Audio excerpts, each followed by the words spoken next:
everybody. Welcome to the Recovery Capital Podcast. My name is Joanna Dolan. And before we go ahead and introduce ourselves, let me tell you what Recovery Capital is. Recovery Capital is the internal and the external resources that we have or develop that help us to obtain, maintain, and sustain recovery. So we hope that this time that you spend with us is a time where you get to learn something, maybe find something new that you didn't even know existed, and you can apply it to yourself, or maybe you can apply it to someone that you love or someone that you serve. So yeah, there we go. Amy, you want to go ahead and introduce yourself? Yeah, absolutely. Thanks for that. My name is Amy DePietro. I am a person in long-term recovery from both drugs and alcohol, and I am Joanna's co-pilot for the Recovery Capital Podcast. So that's about it. That's about it. That's about it. Chris, you want to go ahead and introduce yourself? Yes. I am Chris Powell, currently the Recovery Coach Project Coordinator for DC Recovery Community Alliance here in Washington, D.C. I am, too, a person of long-term recovery. And I'm sure we'll get into more about me as the podcast continues, and I'm just glad to be here. I'm so glad you're here, too. Oh, my gosh. The work that you guys do over at DCRCA is incredible. Thank you. Yeah. I started working with them back in 2015. No, wait a minute. Yeah, it was 2015. One of the board members asked me what I thought about, what I think about becoming a recovery coach. And this is, early on in my sobriety. And I was just, I had a passion for coaching, period. I'm a, Tony Robbins, Les Brown type dude fan, positive thinking. And just the work of transformation has always fascinated me. And then going through my own transformation and recovery was like, oh, wow, I could kind of, combine the two. And so that's kind of was like the hook to get me into recovery coaching. And then from then on, I just, began to learn more and more about the industry. Nice. I'm a Tony Robbins trained coach. He's got some amazing stuff. Oh, really? Yeah. Yeah. Are you a coach in addition to being a recovery coach? Yes, I am currently creating my own system for coaching, but right now, which isn't out just yet. I'm still kind of fine tuning it. But I've studied with some other programs, like I've studied Mary Morrissey's program, Dream Builders, and I've worked, I've been studying this stuff since I was 15, so I feel like I've kind of been studying the coaching path for a long time. It's like a passion of mine, and I coach my own friends. One of the organizations that I did with a while back was Ascend Spiritual Flight Academy, where I got trained in leadership to do coaching as well. So yeah, I'm a coach all the way around. Dude, that's awesome. Wait a second. Did you say you went to Ascend? Yes. Small world. Ascend Spiritual Flight Academy. You familiar with it? I am. I went to Intervision's Institute of Spiritual Development. Okay. Yeah, one of my buddies went through your program. That program. Oh, wow. So, but for the lay, who was that? I probably know him. what exactly is that? Like the platforms that you're talking about? What would one learn there? Good idea. Well, like at the Ascend Spiritual Flight Academy, there I learned it's really you're getting in touch with your authentic self, just in terms of kind of asking yourself. One of the things that was part of the key was, what are we pretending not to know? So it sort of kind of breaks down those paradigms and those constructs that we've been programmed with in our youth and through our family and through society and through culture, to say, okay, is this how you really feel, or is this just a mask you're wearing in order to just survive and maintain life, And honestly, it was like through that platform and program that I got a little bit more centered, but then I was kind of at the height of my alcoholism at the same time, you know what I mean? Because that was where I was going to hide. I was using, alcohol to just kind of keep the mask on, or to try to create another character that I thought people would like grow to love and accept. And then that's what got me into recovery, which was a whole nother transformational process for me and whatnot. So yeah, that, through those programs and like Mary Morrissey's program, Dream Builders, it was, really the same thing, just in terms of like seeing who you are and really asking yourself who you want to be and, what are your real goals, dreams, and ambitions, and, and why aren't you getting there, and what are the tools that can help you get there? What are the questions you need to ask yourself in order to get there? Oh, wow. Right on. And that's similar to what they teach at Intervision's Institute for Spiritual Development, right? Is that we're all hiding behind something. So like figuring out what that thing is and then learning spiritual life coaching. So that was the first type of coaching that I learned, was spiritual life coaching. And so like with Intervisions, there's also a lot of emphasis on many different religions. So it's interfaith. And we learned like Pentecostal. Well, we learned how to be with it, right? Like my dad was a Pentecostal preacher, and Iana Van Sant, who is the dean of Intervisions, I believe is a Pentecostal minister too.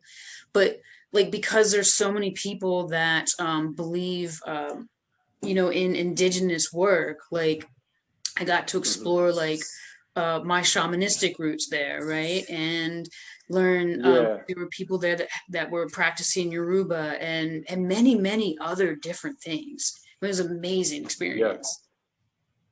Yes, I have to shout out Ayana Van Zandt. She, before I even got to these other platforms, just back in the day, I think it was her affirmation books, Acts of Faith. When I was in my 20s, I just remember reading that book and then just seeing people of color doing the work. Was, she was one of my first people that I saw that was like her and Les Brown that inspired me. It was like, oh, okay, somebody that looks like me is actually doing some of this work as well and whatnot. And she was truly somebody early on that inspired me. And I've been liking the work she's been doing ever since as well and whatnot. So yeah, and I know some people that have gone through Intervisions as well. Yeah. That's awesome. Well, now you know another one.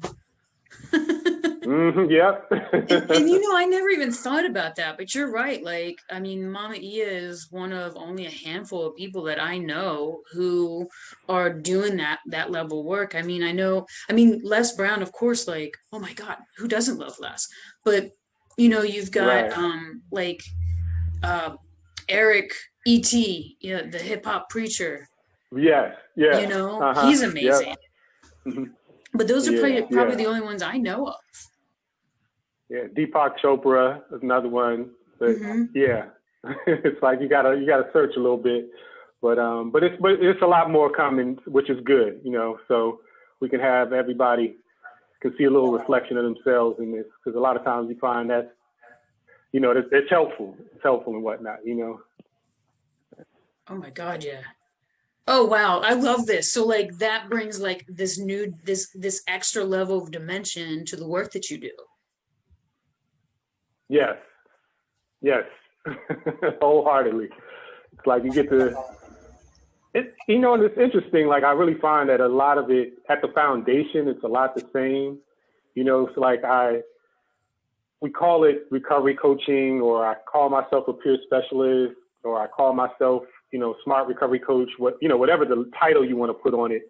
But at the end, it's like we're getting down to creating a plan and to creating, giving somebody, just some basic tools into how to ask yourself the right questions or to start to visualize and sort of create a sort of peace for yourself so that you can move forward towards your visions, purpose, and dreams, and your goals and your aspirations. And I think when you have a background, or if you have a passion for it or study these other platforms as well, it makes it a little bit easier, or it brings a little bit more weight and passion to the work if you can study another platform and really see the connections between them all. Oh my God, yeah. So you were studying this, and you were, like, as your journey, as you drifted into this kind of path, you were not sober at first. I'm sorry, say that again. You broke up a little bit. when you started doing that, when you started studying these different pathways, you were not a sober person yet.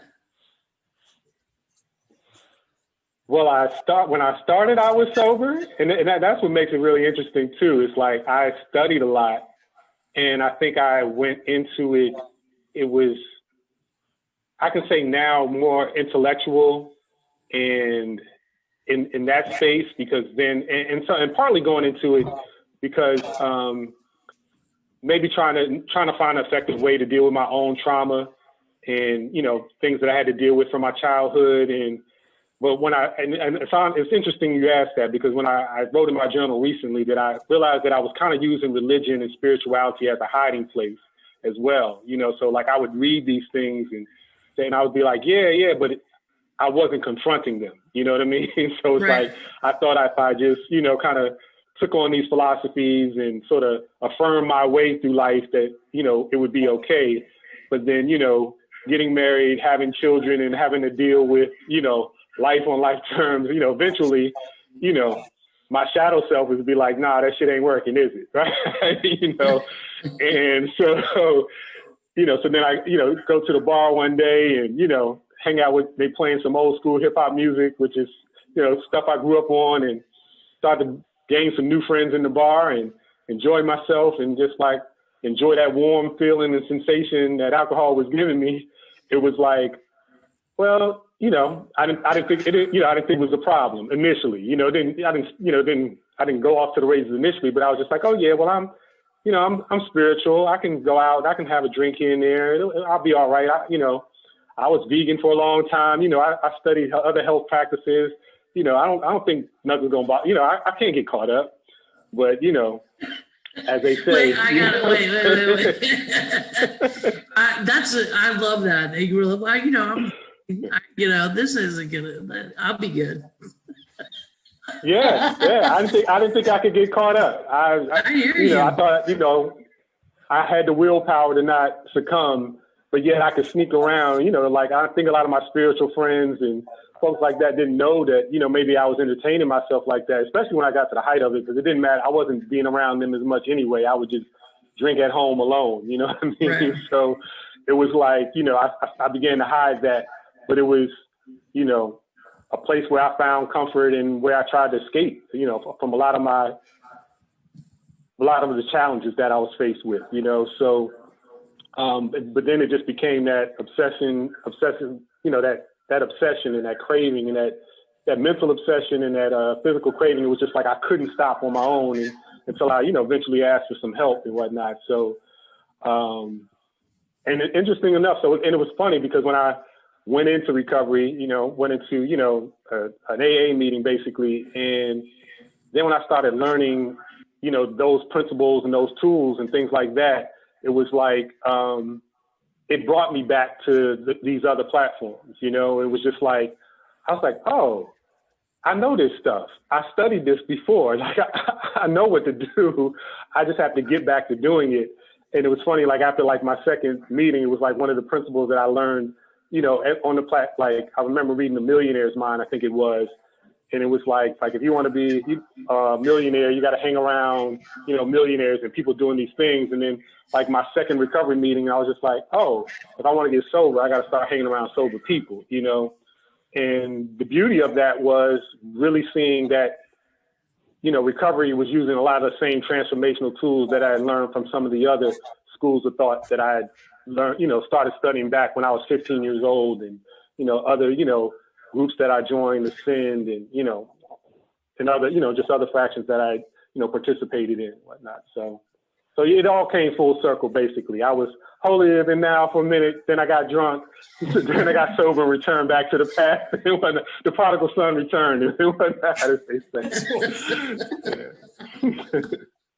Nice. Full circle. Yeah, that is definitely full circle, my friend. Indeed.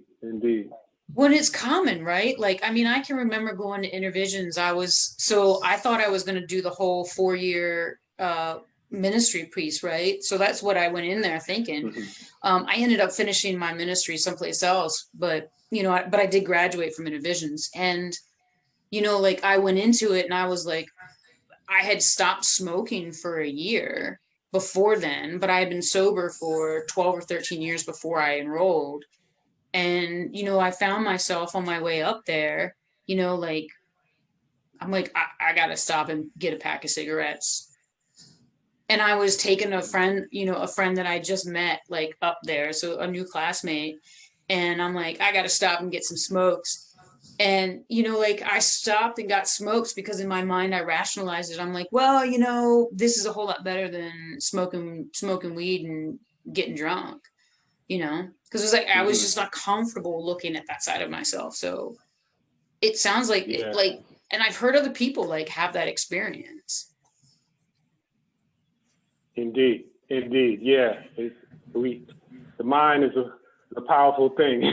Now we can rationalize whatever we want, and it's, as my friend says, as you believe, so it is, if you are comfortable with something. But one of the things that I liked that I learned innocent, it was just like, you get to face your results though. It's like, okay, you can do whatever you want to do. And I always feel like that's how my higher power communicates with me. It's like, Chris, I'm not going to tell you no. You can do whatever you want to do, but are you willing to be responsible for the results that happen after you make these choices?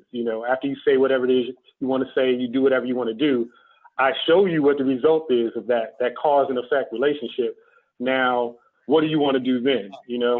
And do you have can you accept these results? And sometimes that was the hard part, just like accepting that. It was just like accepting that I couldn't stop on my own. It was like, I thought I was a strong dude. It's like, I thought that I could just do this with willpower and just accept that God, not to get all religious, but just on that spiritual thing that God wants us to work with each other. You know what I mean? Like, no, I don't want you to just use your willpower. I want you to use other people. I want you to connect with other people. And I want you to share your story with other people, because that's going to help them realize who they get to be and how to overcome that same challenge that I'm taking you through now. So, no, you can't isolate and do this thing. You got to be among people and be out in this world and engage yourself and whatnot. So that's so beautifully said. I love what you just said just then. I feel so similarly to that. I grew up around faith. You know what I mean? Like we went to church when we were young, and I had absolutely no connection with the religion of my youth. And, it wasn't until I got sober that I found some sort of spirituality in my life. Just because it makes it easier when you're talking about it, but I don't know that I could really put a face on it, right? Like sometimes it's an energy, sometimes it's a feeling. For sure, it shows up in my life all the time if I'm paying attention. And most of the time it comes in the form of the interaction I have with like my fellow brothers and sisters. Like that's what the beauty of it. You know what I mean? Like just when I'm just when I'm not necessarily expecting something, but I'm paying attention. You know what I mean? I see it I can see it every day if I want. But the way you just described, like, being able to share your story and walk with other people, that to me is like the core of why I'm still here. Because of all things being equal, I shouldn't be here. I don't know how you feel about it. To me. There's no way that I should be sitting here, So if I really feel that way, then I challenge myself, I encourage myself to be on that walk with whoever. You know what I mean? Like, I got sober in the room with AA, but that doesn't mean that works for everybody. You know what I mean? I know, right. I'm constantly learning. Like, I got sober this last go round in 2012, and I'm learning all the time that there's different ways to get to recovery. And like, I'm here for it. I'm here for all of it. Like, do what you do. Indeed. That works. But that was awesome. I really loved the way you just put that. Yeah. And that's what makes it beautiful in terms of being able to connect with like the organizations that we do now. Like, I'm like you, like, going in AA, that worked for me, you know what I'm saying? But connecting with DC Recovery, I was able to learn these other modes and And I like the fact that I didn't have to be anonymous. You know, like that part of it is to say that, you know, I'm a person in long-term recovery, and, you know, this is what recovery looks like. I get to be an advocate. And because to be honest, that's what took me a while to get the help, was because I thought an alcoholic looked like, you know, the person on the street, you know, even though sometimes I was doing the same thing that he was doing, but it had that caricature that I saw in the movie. So I thought I was fine because, you know, I still had a job for a moment anyway, and whatnot, you know, Right. and I still,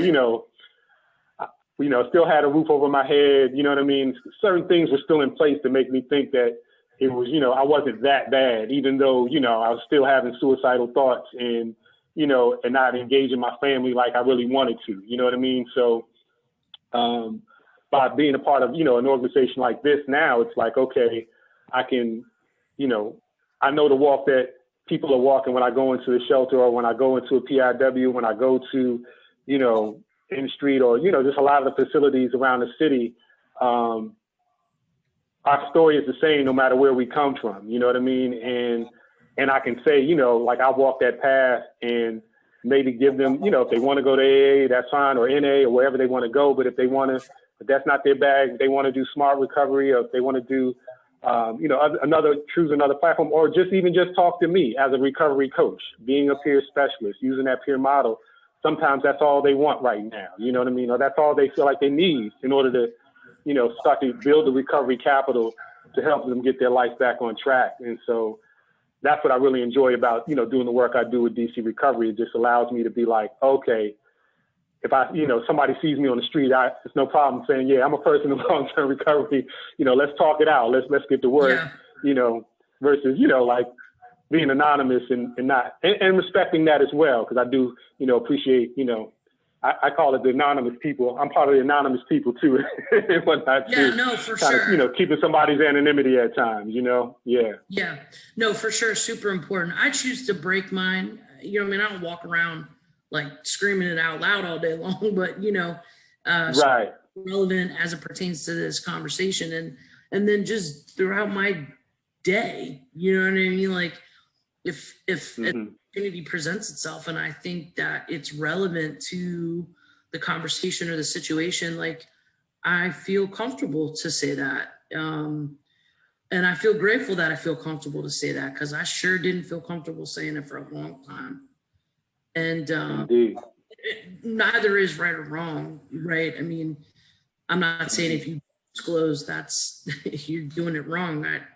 I think that's an individual thing. I tell you what, though, Joanna knows a little bit more of the ins and outs than I do, but for folks listening, can you break down a little bit about all the different things that you guys do? Sure. Well, actually, DC Recovery, it's a nonprofit organization. We were founded in 2007, and actually by a group of people that were in long-term recovery themselves. And so our model has been more of an outpatient model. So it's we have recovery coaches in the district. You mainly have a lot of our coaches are now becoming certified peer specialists, which has its own credentials with that. You know, you get more hours and you do a lot more internship work. But basically what our coaches do is we engage with the community on all levels, on the different, excuse me, when I said levels, what I meant is the phases of addiction. So we do prevention work where it's like we can go into schools or go to different organizations and talk about prevention. And then we work with folks in harm reduction.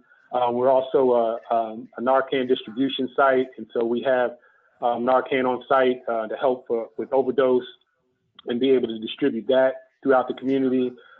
We also take our coaches, they go into the treatment centers, and we're able to build relationships with folks in treatment before they even come out of treatment, so that, because we've noticed that a lot of times that is a lot of times, you know, like people will go through treatment, and then once they leave the facility, it's like they go back to their neighborhood, they go back to the same environments where, you know, where relapse, you know, get more prone to relapse in that way. But what a recovery coach can do, and what an organization like DC Recovery likes to do, is sort of bridge that gap, so that, okay, the recovery coach now gets to be with you no matter where you find yourself. And so like, if you're, coming out of treatment, you've already made that relationship. So as soon as you get out, you get to get with a recovery coach. And if you didn't have a plan already, we sit down, we create a plan of care, a recovery plan with you, and basically get to meet with that person. As it just depends on the individual, how frequently we meet with them. And then we'll, be either an advocate or help them with case management, just really holding a person's hand while they build that recovery capital until they, get to a point where either they feel like, okay, we're just friends or we're just peers now, and maybe we'll do some group work together. And that's something that we also do at DC Recovery is we have group sessions where we work with anger management. We have a group called Double Trouble, which is folks with co-occurring disorders. So it's like, you have substance use, but then also mental health. So where they kind of intersect, that's where the Double Trouble group comes in, because then sometimes people that are dealing more so on the mental health side, they get to share a little bit more or share, that's been more of that type of experience. And then we have just like an all recovery group as well, where folks, just dealing with maybe say substance use come and engage. And more recently, we also have done like what we call the COVID-19 group since the pandemic, and we know there's been a lot of isolation going on. So we have a group on Tuesdays that meets where folks come, just being able to share throughout, all this isolation that's been going on, and talk about, topical topics as like the vaccination and what's going on. And I think I covered pretty much that. That's pretty much in a nutshell what we do. Just so you try guys to engage like with folks. in person. You're in person right now. We've been doing a lot of telehealth. We're getting back to in person, but we still do like through Zoom, through that platform, and especially if we're working with other facilities, we'll have to do it through a telehealth model, platform to engage, because we still haven't, gotten to that level where we're just back in the facility. Before it was a lot of face-to-face, but since the pandemic, we've been doing more telehealth than we've been doing in person. But we have been getting back to more in person here as of late. Yeah, I can't wait for that. I work part-time at Colmac. I did not mention that at the beginning. I totally forgot. Yeah, we both do. Oh, okay. Yeah, so we both different capacities. So I do like peer-to-peer stuff, and the kind of the coordinator for our alumni. And I miss the in-person terribly. Oh yeah. It's like there's nothing like that face-to-face. It's something that happens. I just think just in life in general when we're together. It's like the telephone is fine, the virtual platform is fine, but the magic to me really happens when you're face-to-face and you can kind of get those nuances of body language, and people sometimes you just say a little something and then the floodgates happens, and then some real transformation gets to occur. And not to say that it's not happening through these platforms as well, but there is that little nuance that's missing, in my opinion. It's different. It's definitely different. I mean, I'm grateful that we all have something to fall back on, but you're right. Used to, it's like magic that happens in a room when there's just like, yes, clinical interventions as well, but just a group of people suffering with the same affliction, just like lifting each other up and talking through that shit. Oh my God. That's like, that's the good stuff, man. That's like the best part of all this. Oh my God. Yeah. Mm-hmm. So what do you guys do inside of treatment centers? Well, inside the treatment centers, basically we present ourselves. We allow the clients to know we tell them all about what recovery coaching is, who we will be for them when they leave, if they so choose, if they desire to have somebody to walk with them and they're ready for that change. Basically what we do is just, we tell them about DC Recovery. We tell them, what a recovery coach is and what we do. And then sometimes we can do the interview process right then and there. That was something that we were doing before the pandemic. A lot of the facilities would give us a space to go to where somebody would say, well, yeah, I think I want to coach. And then we would start the process right then and there. And we're certified through DBH. So, there's a whole intake process that we have to go through, that we have to take the client through.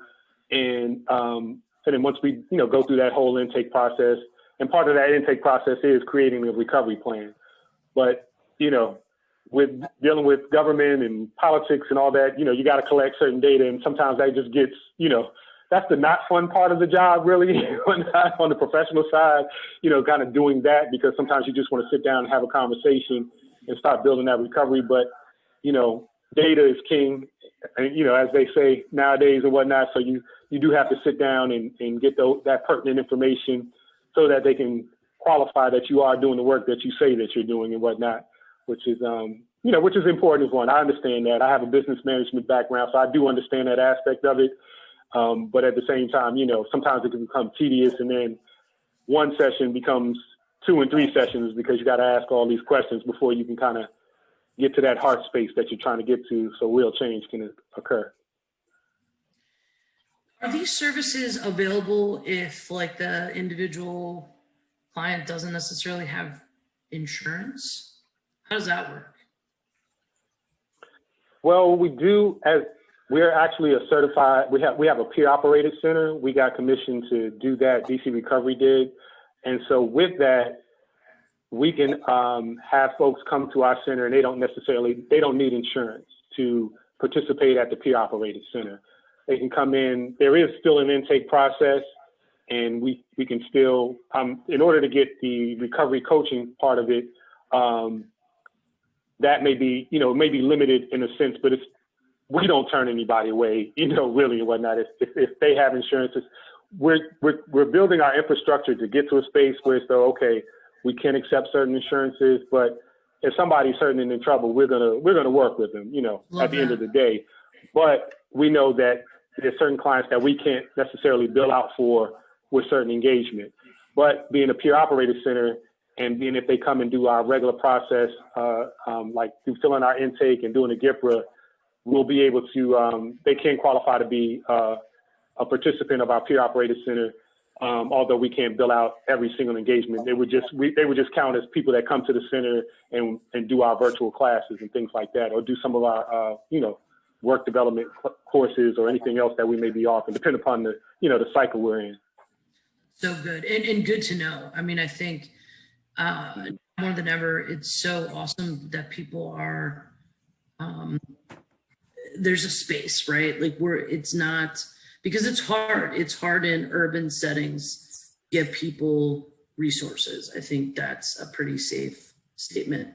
So to know that there is a place there, in DC for that, that's huge. I love that.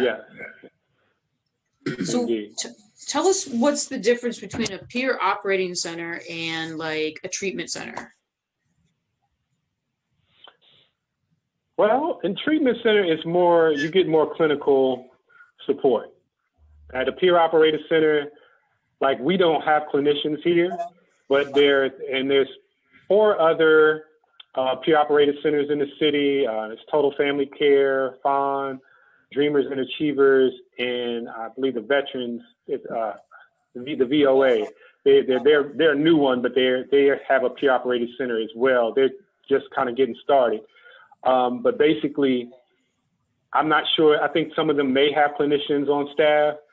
We at DC Recovery, we don't have clinicians on staff, although we are looking to try to get a therapist in our facility. So like at a treatment facility, you would get that clinical treatment, and somebody may be able to be provided with their meds or get medically assisted treatment, at a treatment center as well and whatnot. Whereas we don't do that. Basically, ours is, and how we started out, we were more on our recovery more so initially was starting like after you kind of come out of treatment, to sort of start to, okay, what do I do next? How do I begin to build my level? Where are my support groups at? Where's my mentorship at? That's sort of how we started at. So that's pretty much the avenue where we stay at. But through research and study, they realized that, when you ask a lot of people when could they use a recovery coach, and they were saying, before I even realized that I needed help, you know what I mean? And, at the harm reduction phase, you know what I mean? And then some people in treatment was like, oh, I could have used one in treatment. If I'd have known I'd have had somewhere to go when I got out, I might have been more prone to go, there versus, just going back to my old neighborhood and feeling like I had to, white knuckle it, you know what I mean? So, or that, my only recourse was just to go to an AANA meeting and whatnot, feeling like, okay, I can go someplace different, so that's what makes us different. We're just not as we don't do any clinical work at the peer operated centers. I got you. Are you guys huge importance though? I'm sorry, go ahead. Sorry, I was going to ask another nerdy question. No, so are you guys like an ASAM level of care? Do you have one? Are you? We do, when you do the full intake, and now because Medicaid has taken over, we do the ASAM on our intake. If a person says they want to, they want to get a recovery coach, that is part of the process, is to go through ASAM. We do, well, the GIPR is the one part, but oh God, I'm forgetting the others. The short screen test as well, which sort of covers, certain questions in terms of where a person is in their recovery and what they're dealing with. So yeah, we do, that is part of our process. Once a person says, yes, I want a full, I do want this coaching full on, we do take them through the ASAM. So now I got to ask the non-nerdy question. What's an ASAM? It is basically do you want to tell us, Joanna? You might explain it better than I am. I'm still learning myself, actually. But it seems like it's another questionnaire in terms of finding out where a person is. But go ahead. Sure. So ASAM levels of care are, it's criteria for addiction treatment, right? So, and they might start at like 0.5 where it's prevention type of stuff, right? So it's education basically, and then it might go to like a 1.0 where it's outpatient. So it spells out the different levels of care, and it spells out like who is best suited for that level of care. It also says who's best suited to treat people, right? So like on the exact opposite end of like prevention at 0.5, you've got medically managed inpatients at like 4.0. So they're like tapering someone off of something. They're, helping them to stabilize physically. They're seeing, they might be seeing psychiatrists or psychologists, as well as seeing an addictions counselor and peers.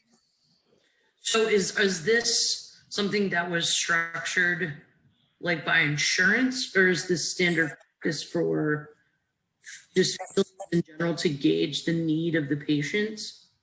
Like, how did this come about? That's a really good question. We should get an ASAM doctor on here. Yeah.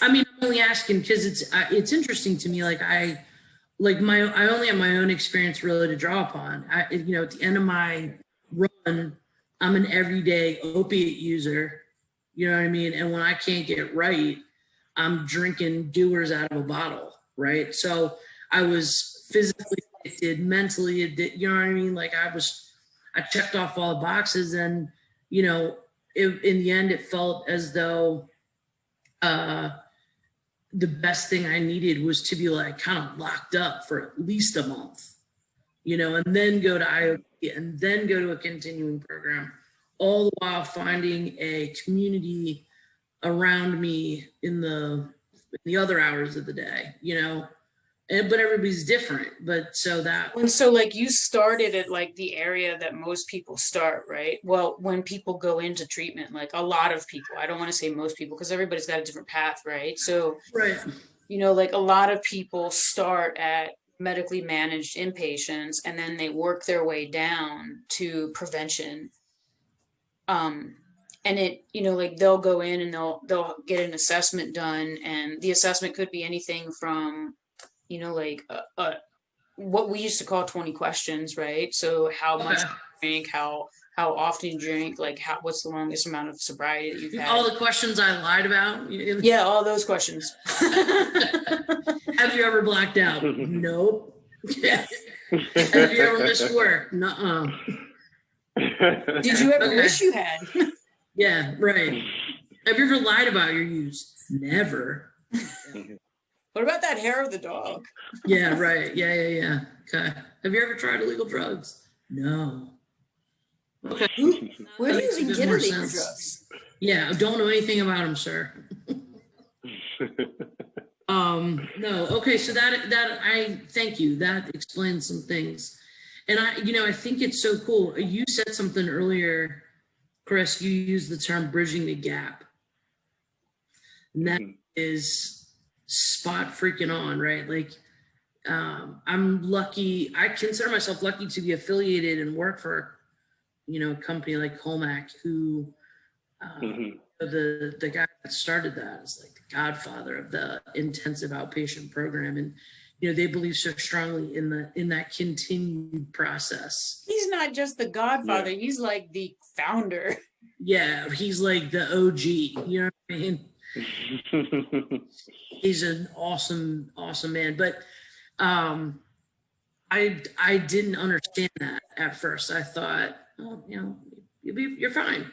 But had I not come from a treatment center in Florida, I live in Maryland, right? Like right outside the city. I went from a treatment center in Florida right to the doors of an IOP, right? And all the while, like trying to get into meetings and get a sponsor and, you know what I mean? Like work steps and build up like a sober network. And then once I did IOP, I did like a continuing care program, like a treatment, still in a treatment setting for like a year. Because I think the longer that we stay involved, the better our odds are, right? So the bridging the gap thing is so huge, so that there's never like a break in the chain, That's right. It's like, I know for me, when I first came in, I told myself I was coming in for, just an oil change, basically, saying I'm just having a little rough patch here. I'm gonna be okay. Yeah, it's all. And then as I started reading and started studying, I was like, oh, this is for. And I would say the joke. It just reminded me of the Outkast song. I was like, forever, ever. You mean I can't do this no more? Yes. That's amazing. Dude, I was just like playing that in my head. Yeah, right. Oh my god, that's so spot on. But I had to realize, but it was like, it's a lifestyle change, so it's like, okay. But I was so thankful for the people that were around me that was just like, okay, don't think about forever, just think about today, Yeah, for sure. Just, let's just get through the day and you're going to be okay and whatnot. And with that, it allowed me to, say, okay, yeah, I can do 24 hours, but starting to do it. And, I had people telling me, do 90 and 90, do 90 meetings in 90 days, things like that. Having these little short-term goals was helping me to kind of break that spell initially to just, and through that process, I realized, okay, I'm really changing my thinking. I'm changing the way I'm doing things. And, it's a lifestyle change. And then sometimes that's the thing that's hard to accept. It's just like, I still wanted to hang around the people I still wanted to hang around and just not, drink or smoke or do whatever. You know what I'm saying? It's like kind of accepting that, like, okay, no, if you stand around a hot dog stand long enough, you're going to get a hot dog. You know that, right? Love all hot dogs. Yeah. Right.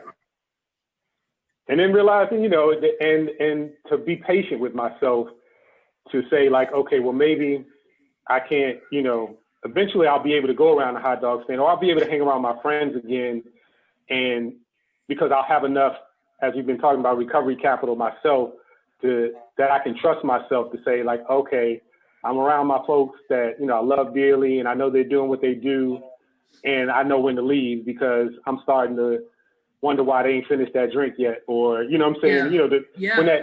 When my addictive mind gets to going, I recognize it. I'm self-aware enough now because I've built up enough recovery capital and I have enough people I can call on that I don't get stuck or feeling like, okay, mad at myself because why can't I just stay here? Trying to force myself to, be in environments and things like that, that's not really even serving me even, you know what I mean? And so, so like, as going back to what you're saying, bridging that gap is just getting around enough people and getting enough tools under my belt to say like, okay, let's just be patient. Let's take some time and you know, walk this thing out. You know, you'll get to a point now, but you know, maybe you're not there today, and that's okay.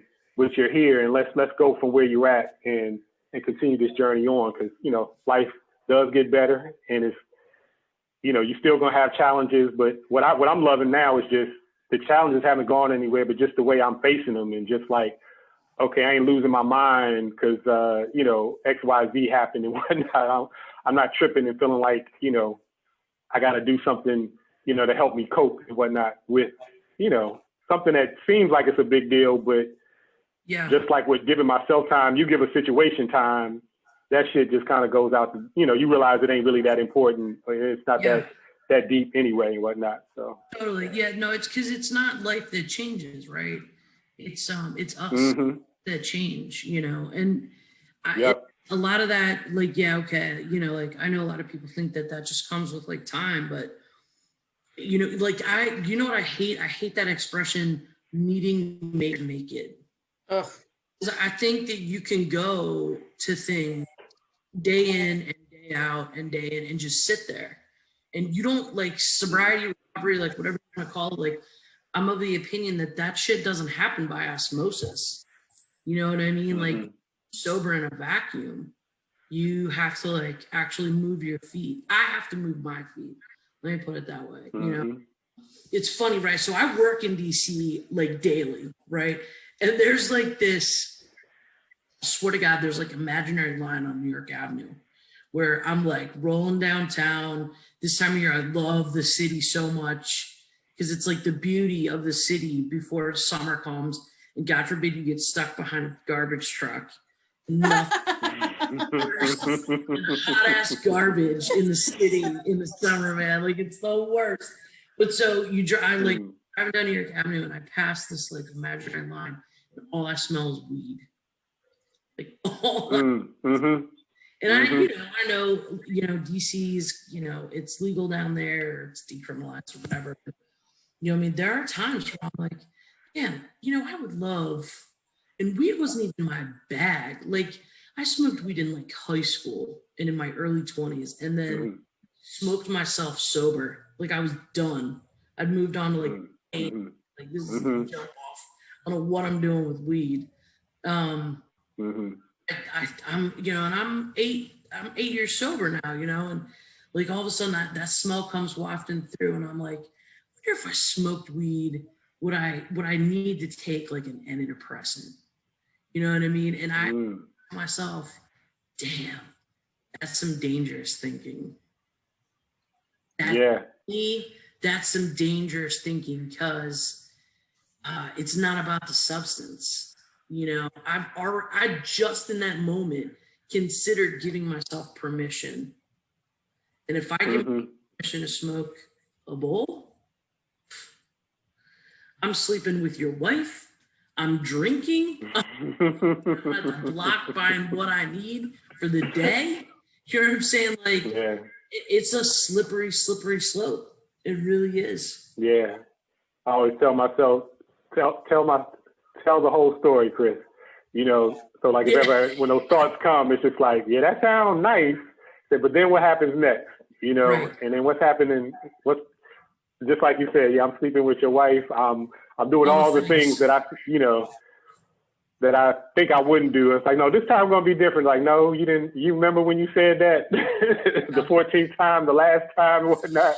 And it's like you find yourself right in that same space and whatnot. You know, the lies. I thought we put the mad scientists away and whatnot. You know. Yep. Chemist. I didn't even finish my 4-year degree, and I'm a chemist. You know what I mean? Like, that's why I'm straight for like 3 hours. Like, no. And that's for me. Look, God bless the soul that's out there that can do that. I just know for me, moderation ain't it. It don't exist for me. Right. Yeah. Yep. And I know there's people in recovery that still smoke, and like, you know, it's like, like you said, you got to know, you got to thine own self be true, as they say. That's right. It's so real, you know. It's like I know what I will do if I do that, and I have to be clear on that, you know. Despite what I see, I was like, man, and there's some people that they're doing it and they're wearing their recovery well to me, and I'm like, oh, okay, cool, you know what I'm saying? But I know me, that's not going to work for me, because that leads to X, Y, and Z and whatnot. You know what I mean? So have you ever Well, found I think yourself? that's why, like, you know, there's a very big difference between, you know, calling myself sober and, you know, saying I'm in recovery. Like, I am sober, right? Like, I'm abstinent from all mood, mind altering substances. And more importantly, I'm in recovery, right? Because when I talk about being in recovery, that's more inclusive, you know, because I know, like you guys said, like, I know people that have had, you know, former problems with benzos and opiates, and, you know, like they can drink. I can't. You know, I also can't take benzos and opiates and, you know, smoke weed. That's just not something I can do safely, you know. But those other people can. And, you know, like, I'm not here to be a teetotaler. I'm here to help people Right. live lives and live the best life possible. that's right. And no judgment. I mean, Yeah. you know, if it works for you, you know, like that. I think that's, to me, that's like the beauty of recovery, right? It can be as unique as our own journeys in addiction, you know. And, you know, what's the rule, right? Like, you're in recovery the day you say you're in recovery. Isn't that kind of how that goes? Right. Yeah, when you say you're in That recovery. was that's right. One of the things that stuck out to me in the training course was basically when we were going over this part of it, they said, you know, recovery is what the client says it is, you know. So if they say, you know, to take going from drinking every day of the week to just doing it on the weekends, that's recovery for them, you know, and you work with them from that space. And, you know, and I just thought that was profound, and it just stuck in my head that, like, oh, recovery is what they say it is. It's not, you know, maybe what it is for me and maybe in another fellowship or another group or whatever, but in this arena right here where we get to work with everybody, recovery is what they say it is. And that's what I try to, you know, use as my approach to it when I get with somebody. Yeah. So what's next for you, man? Are you there? Like, you're going to be there for a while? You're happy? You're doing your thing? You feel good where you're at there? Yeah. I do feel good where I'm at. And, you know, I just got another job as well. I'm working in the schools again. And it's, it's like I came full circle, actually, because my background is in business management. And I did that inside the school systems for a big part of my career. And right when I was in the height of my addiction, it was like I left the school system and was just like, you know, I got me a fist and went to Rock Creek Park and said, later for this. You picked a beautiful setting, dude. I mean, you can't beat Rock Creek. Oh, yeah. I'm dramatic. I hear that. Aren't we all? Jesus. And so I was fortunate enough that one of my old principals called me recently and asked me to come back to work in the schools again. And so I'm back I'm a financial manager with a school as well. And Congrats. I have dreams of being a great podcaster, doing like what you all are doing. And really what I want to do is, you know, just like you all, get people together to continue to tell their story and whatnot. I'm on the board of another nonprofit, and, you know, I'm raising my kids. Like, I'm doing this, but my life is just so full, not only with recovery, but within other aspects of my life as well. And, you know, what's next? I'm looking forward to what's next. You know, I'm just sort of taking it one day at a time, and as the opportunities present themselves, you know, I'm taking advantage of it. And I say that the financial administrator job has just been the latest thing on my plate, and I'm enjoying being back in the schools and being around that environment again, and helping. Because what also is part of my passion is just, and what I wound up doing here at DC Recovery too, is just helping organizations build their infrastructure. Because I always feel like there's always a lot of talent there, but in a lot of places I go, but then sometimes, you know, it's like kind of like show business.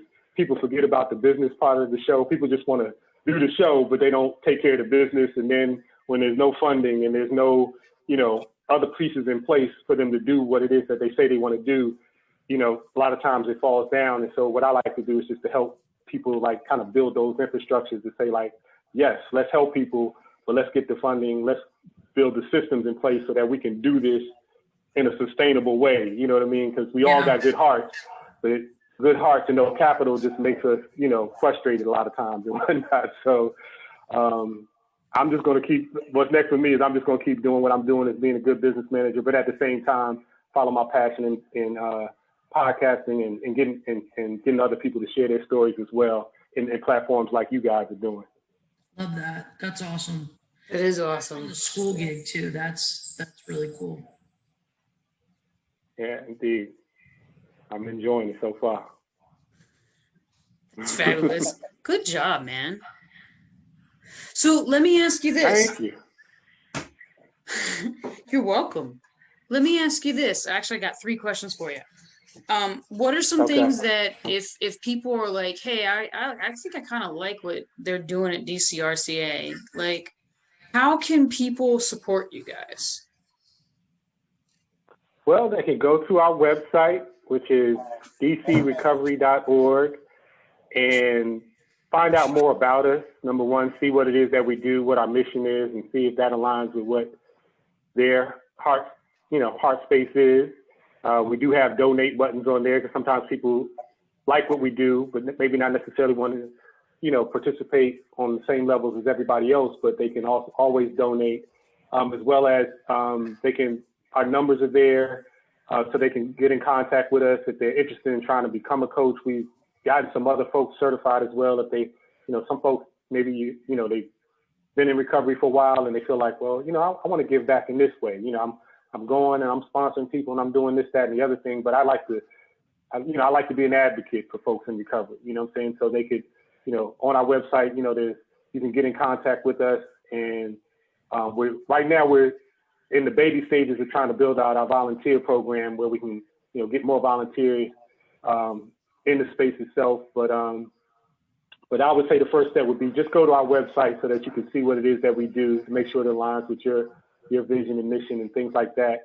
And then give us a call and we'll find a way to work with you. And if you're somebody that, just wants to get some help and you feel like, okay, what I like about us too is that you can, if say, you're unsure where you're at in terms of your phase of addiction and, you want to be discreet and you just want to, have somebody to talk to, go to our website or give us a call and, and we got a coach that'll, we can do just a brief intro session and just, kind of see where you're at and see what would be the best next steps for you. Because I know for me, sometimes I wanted somebody to talk to, but I didn't think I was ready to go to a AANA meeting. You know what I'm saying? I didn't think I was ready to go to a treatment center, but I just wanted to talk to somebody that kind of understood where I was and, just to kind of maybe give me an assessment, give me, what they thought maybe would be the next best step for me. So I say go to dcrecovery.org and check us out. For sure. Nice. Thank you very much for that. It's amazing stuff you guys are doing. Thank you. Oh, thank you. And if someone's looking for Narcan or Narcan training, can they reach out the same way?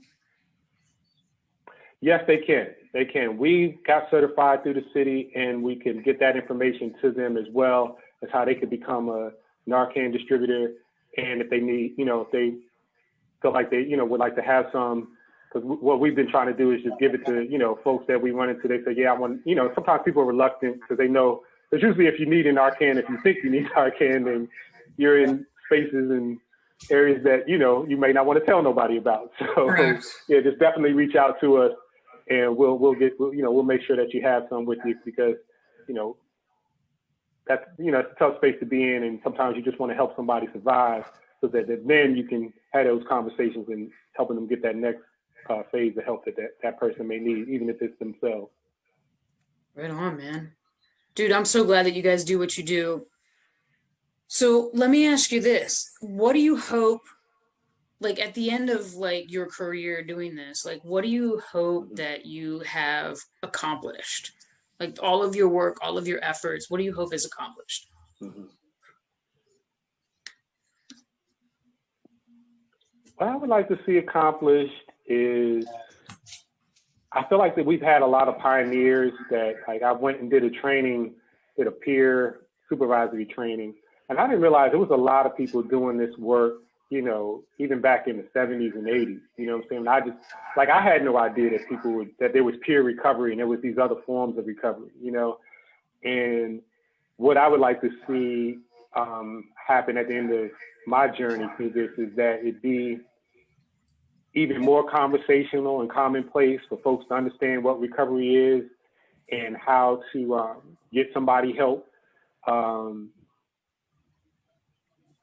Just like, because right now it's like, it just even seems like that even recovery coaching is just really still in the baby steps of being accepted in the healthcare field. You know what I mean? So it's like, if I can help build forth a certain level of infrastructure and sustainability with this organization and other organizations that are really touching people and impacting lives, then, you know, when I'm finished, then the person that carries the, you know, takes the baton from me, you know, it'll be easier for them, you know what I'm saying? Just like, you know, like it's been for civil rights and in any movement, you know what I'm saying? There's all the movements that there's been some people that's already been doing, we just didn't know, and then we grab it and it's just like, you know, it's been easier for us.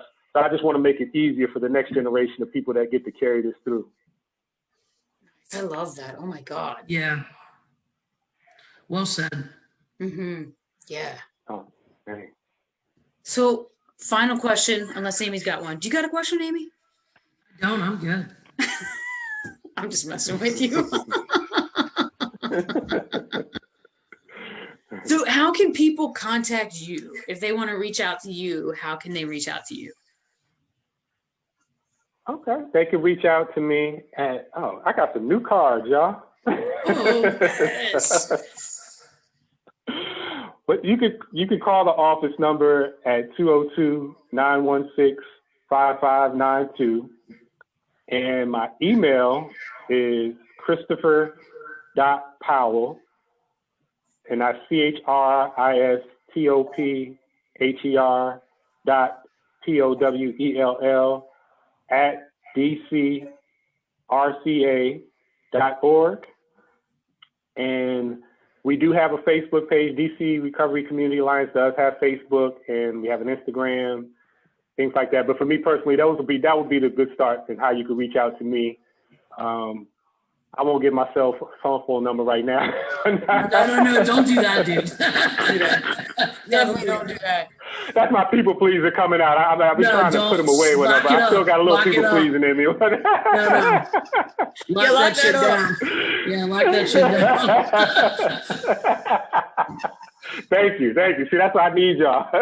Yeah, no. Yeah, but those are the best ways to reach do me. that. Indeed. Amen to that.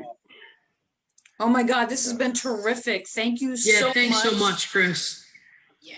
Man, thank Keep you doing all that as good well. work, This man. has been an awesome experience. I'm so glad that you all have created a space for us to have these conversations, and you're getting them on the major platforms like a Spotify and on the YouTubes and things like that, because, you know, really this is where it is. This is, the technology is here. We'd be foolish enough not to use it. And I'm so glad that you all are just doing it. I decided to get a platform, start having a conversation, inviting guests, and doing it in any way that I can support you. Please let us know. And I'm in your corner. I'm loving what you all are doing here. Thank you very so much. Yeah, for sure. For sure. Indeed. Awesome. All right. Well, thank you everybody for listening. Yeah, and, thanks guys. Make sure that you give DCRCA some love. They are thebomb.com. Check them out on Facebook. Like them, follow them. And oh my God, their Instagram page. I love it. Oh yeah, check it out on Instagram. Absolutely. Yeah. Indeed. Check us out. All right. Thank you so much, Chris. See you guys. All right. Thanks. Bye.